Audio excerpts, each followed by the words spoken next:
சந்தியா ராகம் சீரியலில் என்ன நடக்க போகுதுன்னு பார்க்கலாம் வாங்க வீடியோக்குள்ள போகலாம். நமக்கு எல்லா விஷயம் தெரிஞ்சதும் இவ்வளவு நாளாக என்கிட்ட மறைச்சிட்டிங்களா அப்படின்னு நினச்சி சொல்லி சோகமாக உட்காந்துருக்கும் போது அவங்களுக்கு திடீர்னு நெஞ்சு வலி வந்துடுது. நெஞ்சு வலி வந்ததும் ரொம்பவே அவஸ்தைப்படுறாங்க. உடனே டாக்டர் கிட்ட கூட்டிகிட்டு போகிறாங்க. டாக்டர் செக் பண்ணி பார்த்துட்டு இது 2வது அட்டாக்கு, இதுக்கப்புறமும் இந்த மாதிரி எல்லாம் வலி வராமல் நீங்கள் தான் பார்த்துக்கணும், இதுக்கப்புறம் வந்தால் ஆபத்து முடியாதுன்னு சொல்லிடுறாங்க. இதை கேட்ட ஜானகி ரொம்பவே துடிச்சு போடுறாங்க. ஐயோ என்னங்க உங்களுக்கு இப்படி ஆயிடுச்சே அப்படின்னு பதறி போய் கதறிக்கிட்டு எழுந்திரிச்சு பார்க்குறாங்க. ஐயோ இதெல்லாம் கனவா அப்படின்னு கண்ணீரை தொடச்சிக்கிட்டு ஜானகி ரகுராம பார்க்குறாங்க. ரகுராம் நல்லா தூங்கிட்டு இருக்கிறாங்க. வீட்டில் ஏதேதோ பிரச்சனைகள் நடந்துட்டு இருக்கு. இப்படியெல்லாம் பிரச்சனை நடக்குதுன்னு சொல்லித்தானே கோயிலில் கயிறு வாங்கிட்டு வந்து கட்டணும். அந்த அம்பாள் சன்னதிதானத்துலேருந்து வந்து கட்டினா அது நிச்சயமாக அதுக்கு எந்த ஒரு ஆபத்து வராதுன்னு நினச்சிட்டு இருந்தாங்க.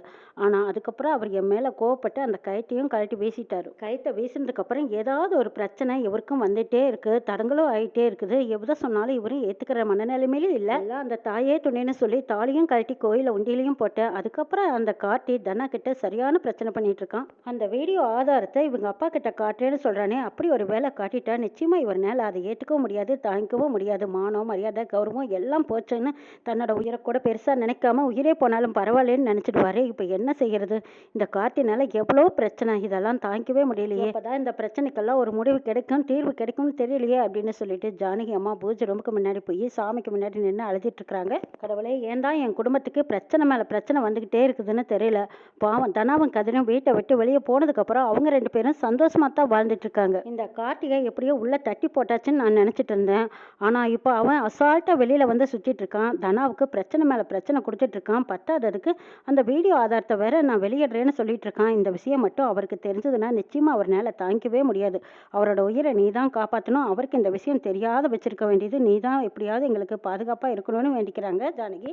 அந்த கார்த்திகிட்ட இருக்கிற ஆதாரத்தை எப்படியாவது நம்ம எடுத்தே ஆகணும். அது நம்ம கைக்கு வந்தால் தான் அதுக்கப்புறம் இவனோட ஆட்டம் அடங்கும். அதை எப்படி எடுக்கிறது ஒன்றும் தெரியலையே, என்ன செய்யறதுன்னு புரியலையே. இவன் அடங்கவும் மாட்டேங்கிறான். போலீஸ் கேஸில் இருக்கிறான்னு சொன்னாங்க. ஆனால் அவன் வெளியில் வர்றதுக்கான காரணம் யாராக இருக்கும்? இப்படி திமிரா நடந்துக்கிறானே, எந்த நேரமும் தனா கிட்ட போய் வம்பு பண்ணிகிட்டே இருக்கானே, இதனால பிரச்சனை பெருசாகிட்டே போகுதே தவிர இது சாதுவாக முடிஞ்ச மாதிரி தெரியலையேன்னு புலம்பி அழுதுகிட்டு இருக்காங்க ஜானகி. அப்போ மாயா வர்றாங்க. மாயா வந்து ஜானகி அம்மா அழுதுட்டு இருக்கிறத பார்த்துட்டு என்ன பெருமா, என்ன இந்த நேரத்தில் வந்து அழுதுட்டு இருக்கீங்க, என்ன காரணங்கிறாங்க. மாயா உங்ககிட்ட ஒரு விஷயம் சொல்லணும். மாயா இந்த குடும்பத்துக்காக நீ எவ்வளவு நல்லது செஞ்சிருக்க. ஏன் தனாவுக்காக கூட சீனுக்கிட்ட நீ எவ்வளவோ சண்டை போட்டு இந்த குடும்பத்தை விட்டு எல்லாரும் ஒதுக்கி பேசும்போது கூட நீ ஒதுங்கித்தான் நின்ன. அப்போ கூட குடும்பம் நல்லா இருக்கணும்னு நினச்சி நீ எவ்வளவோ நல்லது செஞ்ச மாயா. ஆனால் இப்போ இந்த கார்த்தி பண்ணுறதுனால குடும்பமே சீரழிஞ்சிடும் போல இருக்க. உங்கள் பெரியப்பாவுக்கு இந்த விஷயம் தெரிஞ்சதுன்னா நிச்சயமாக அவர் உயிரோடவே இருக்க மாட்டார். இப்போ என்ன செய்யறதுனே தெரியலையே மாயாங்கிறாங்க. பெரியம்மா நீங்கள் ஒன்றும் அழுகாதீங்க. இவ்வளவு நாளாக அந்த உண்மையை கட்டி காப்பாற்றணும். இதுக்கப்புறமா நம்மளால முடியாதுன்னு நினச்சிங்களா? அவனை எப்படி மறக்காதுன்னு எனக்கு தெரியும் பெரியம்மா, நீங்கள் ஒன்றும் கவலைப்படாதீங்கிறாங்க. எப்படி மாயா, அவன் தான் அந்த வீடியோ வச்சுக்கிட்டே நம்மளை எல்லாத்தையும் மிரட்டானே, அது எப்படி அந்த ஆதாரத்தை எடுக்கிறது? அவன் ஒரு வேளை வெளியிட்டுட்டானா என்ன செய்யறதுங்கிறாங்க. தனாவோட வாழ்க்கையும் பெரியப்பாவும் நல்லா இருக்கணுங்கிறதுக்காக நீங்கள் எவ்வளவோ பூஜைகள் செஞ்சுருக்கீங்க. அதனோட பலன் நிச்சயமாக கிடைக்கும் பெரியம்மா, நீங்கள் கவலைப்படாதீங்கிறாங்க. என்னம்மா செஞ்சு என்ன பிரயோஜனம்? அப்படியெல்லாம் செஞ்சும் கூட அந்த கார்த்தி அப்போ தானே வந்து ரொம்ப பிரச்சனை பண்ணிகிட்டே இருக்கான். அவன் சொன்னதையெல்லாம் நினைக்கும் போது எனக்கு அப்படியே பயமாக இருக்குது. நான் கண்ட கனவெல்லாம் எங்கே பழிச்சிடுமோன்னு எனக்கு பயமாக இருக்குதுங்கிறாங்க ஜானகி.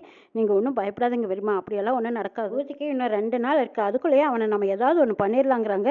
இல்லையே, அவன் இப்போ தானே வெளியில் அசால்ட்டாக வந்து சுற்றிட்டு இருக்கானே, அவனை எப்படியோ உள்ளே தூக்கி வச்சாச்சுன்னு நம்ம தைரியமாக இருந்தோம். ஆனால் திரும்பவும் வந்து தனாவை தொந்தரவு கொடுத்துட்டே இருக்கானே.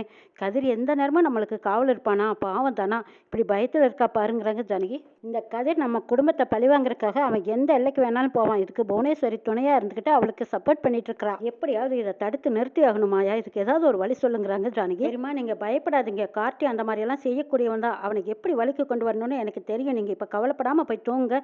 எல்லாம் பொழுது விடியட்டும். விடிஞ்சதுக்கப்புறம் எல்லாம் நான் பார்த்துக்கிறேங்கிறாங்க மாயா. மாயா என்னதான் இருந்தாலும் எப்படி இதை சமாளிப்பேன் நீ அப்படின்னு ஜானகி கேட்கும்போது, பெரியம்மா இதை பற்றியே நினச்சி நீங்கள் கவலைப்படாதீங்க, நீங்கள் தைரியமாக இருங்க பெரியம்மா, எல்லாம் நான் பார்த்துக்கிறேங்கிறாங்க மாயா. சரி மாயா, நீ இருக்கிறேங்கிற தைரியத்தில் தான் நானும் தைரியமாக இருக்கேன். எப்படியாவது இந்த கார்த்திக்கு ஒரு முடிவு கட்டணும். தானா நிம்மதியாக வாழணும். கதிர் தானா 2 பேரும் சந்தோஷமாக வரதை நாங்கள் பார்க்கணும். கூடிய சீக்கிரம் கதிரை பற்றி உங்கள் பெரியப்பா புரிஞ்சுக்கணுங்கிறாங்க ஜானகி. அதெல்லாம் கூடிய சீக்கிரம் நாம நினைச்ச மாதிரி எல்லாம் நடக்கும் பெரியம்மா, கவலைப்படாது போங்கிறாங்க. மாயா ஏதோ யோசனையில இருக்கும்போது அங்க சீனு வந்து மாயா கிட்ட கேட்குறாங்க. என்ன மாயா, என்ன யோசனையில இருக்க, என்ன விஷயம்னு கேட்குறாங்க. நடந்தது அத்தனையும் சொல்லிட்டு இருக்கிறாங்க மாயா. பெரியம்மா இப்படி ஒரு கெட்ட கனவு கண்டாங்க. இந்த கார்த்தினால நிம்மதி இல்லாமல் அலையிறோங்கிறாங்க. மாயா அந்த கார்த்தியை அழிக்கிறதுக்கு நம்ம என்ன பண்ணலான்னு சீனு கேட்குறாங்க. அவங்ககிட்ட இருந்து இருக்கிற ஆதாரத்தை தான் நம்ம எடுக்கணும். அந்த ஆதாரத்தை வச்சுக்கிட்டு தான் இப்படி எல்லாம் மிரட்டிட்டு இருக்கான். அந்த ஆதாரத்தை அழிச்சிட்டோம்னா அதுக்கப்புறம் அவனால எந்த பிரச்சனையும் இல்லை நமக்குங்கிறாங்க. மாயா நீ புரிஞ்சுதான் பேசுறியா? கார்த்தி அந்த ஆதாரத்தை எங்கே வச்சிருப்பான்னு நமக்கு எப்படி தெரியும், எப்படி போய் எடுக்கிறதுங்கிறாங்க சீனு. ஆதாரம் அவன் கையில் இருக்கிறதுனால தாங்க நம்மளை ஆட்டி படைக்கிறான். ஆனால் அந்த ஆதாரம் நமக்கு கை கிடைச்சிருச்சு, அப்புறம் அதுக்கப்புறம் அவன் குடிமை நம்ம கையில், நம்ம ஆட்டுற வழியில் தான் அவன் ஆடணுங்கிறாங்க. அந்த வீடியோ ஆதாரத்தை வச்சுக்கிட்டு தான் அதை பெரியப்பா கிட்ட காட்டிடுவேன்னு அவன் பயமுறுத்திக்கிட்டே இருக்கான். பெரியமாவும் அதனால தான் பயந்துட்டு இருக்காங்க. எப்படியாவது அந்த ஆதாரத்தை மட்டும் நம்ம எடுத்துட்டா அதுக்கப்புறம் அவனால் எதுவுமே பண்ண முடியாது. அவனை உள்ள தூக்கி வச்சாலும் பல வருஷத்துக்கு வெளியில் வர முடியாத அளவுக்கு நம்ம செஞ்சிடலாம். இப்போ அவன் கையில் ஆதாரம் சிக்கிட்டதுனால தான் இப்போ அவன் பேசுகிற பேச்செல்லாம் நம்ம கேட்க வேண்டியதாக இருக்குதுங்கிறாங்க. அந்த ஆதாரம் எங்கே வச்சிருப்பான்னு உனக்கு தெரியுமான்னு கேட்குறாங்க கார்த்தி. எனக்கு என்னமோ அந்த பண்ணை வீட்டில் தான் இருக்குமோன்னு சந்தேகமாக இருக்குது. அந்த பண்ணை வீட்டில் வச்சு தான் தானே அவர் துன்புறுத்தியிருப்பான். அந்த ஆதாரத்தை அங்கே தான் வச்சிருப்பான்னு எனக்கு தோணுதுங்கிறாங்க மாயா. அந்த பண்ணை வீட்டில் யாரும் இப்போதைக்கு இருக்க மாட்டாங்க. நம்ம 2 பேரும் போய் சேர்ந்து தேடி பார்த்துட்டு வரலாமாங்கிறாங்க மாயா. சரி போகலாம் மாயா அப்படின்னு சீனுவும் கூட துணைக்கு வராங்க. சீனு மாயா 2 பேரும் அந்த பண்ணை வீட்டுக்கு போகிறாங்க. அங்கே கதவு லாக் போட்டிருக்காங்க. என்ன மாயா இது, கதவு பூட்டி இருக்குதே, இது எப்படி உள்ளே போகிறதுங்கிறாங்க சீனு. இதெல்லாம் ஒரு பெரிய விஷயமே கிடையாது அப்படின்னு சொல்லிட்டு அவங்களோட ஹேர்பின் எடுத்து அந்த போட்டை திறந்துடுறாங்க. கதவை திறந்து உள்ளே போய் பார்க்குறாங்க. மாயா இங்கே எங்கே வச்சிருப்பான்னு தெரியலையேங்கிறாங்க. எங்கள் இந்த வீட்டில் தான் எல்லாம் நடந்தது. நிச்சயமாக இந்த லேப்டாப்பில் தான் அவன் வச்சிருக்கிறதுக்கு சான்ஸ் இருக்குது. முதல்ல லேப்டாப்பை பார்க்கலாமா, செக் பண்ணி பார்த்தா தெரிஞ்சு போயிருதுங்கிறாங்க மாயா. சரி திறந்து ஓப்பன் பண்ணி பாருங்கிறாங்க. லேப்டாப்பில் என்ன பாஸ்வேர்டு போட்டு வச்சிருக்கான்னு தெரியலையே அப்படின்னு சில பாஸ்வேர்டெல்லாம் போட்டு பார்க்குறாங்க மாயா.